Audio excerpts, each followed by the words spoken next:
С виду обычный сельский дом, зато внутри настоящая сказка. Жительница деревни Нижние Карачуры Аликовского района превратила свой приусадебный участок в настоящий этнопарк. Рядом с величавыми елями и туями соседствуют персонажи из чувашского фольклора.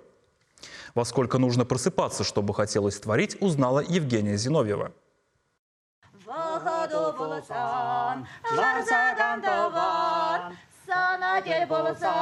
В доме Лидии Ануфриевой гостей всегда встречают песнями. В прошлом медик Лидия Алексеевна знает, музыка исцеляет душу. А еще она уверена, приусадебный участок не обязательно засаживать картошкой. Гораздо полезнее, опять-таки для души, превратить его в сказочную поляну. Грибы тут вокруг елок. О, здорово. Я сколько? 6 или 7 ведер собирала. Далеко за грибами идти не надо. Прям вокруг они растут. В Нижние Карачуры Лидия Ануфриева переехала 10 лет назад. Рассказывает, тогда на участке не было ни одного деревца, теперь не пустует ни сантиметра земли. Этнопарк всегда открыт для сельчан. Дети не слезают с качелей и горок, попутно вспоминают, из какой же сказки эти печка, кот-ученый или избушка на курьих ножках. Взрослые в парке тоже гости частые. На этой сцене проходят деревенские концерты. Наш коллектив Юманловского сельского клуба часто здесь выступает. Поет песни, старается помочь с посильным трудом, значит, по уборке, значит, площадки или же по посадке цветов.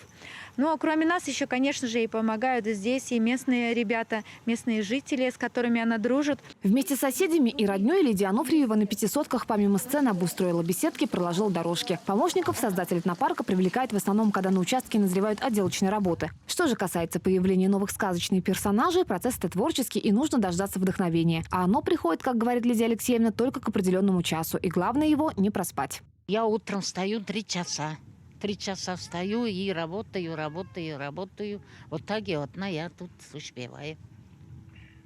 Иногда кушать-то забываю. Когда я тут работаю, делаю, у меня душа радуется. Смотрю на свою работу, пою я, пляшу иногда. Думаю, как хорошо. Хочу побольше делать в следующем году, еще красивее. Дизайнерскими находками Лидии Ануфриевой восхищаются не только сельчане. Их оценили и на уровне страны. В прошлом году ее авторский проект признали лучшим в фотоконкурсе «Удачное лето» в номинации «Дачный дизайн». В качестве поощрения диплом и малые архитектурные формы для украшения территории. Куда их поставить, у Лидии Алексеевны такой вопрос даже не возник. Евгения Зиновьева, Диана Иванова, Святослав Петров, Вести Чувашия.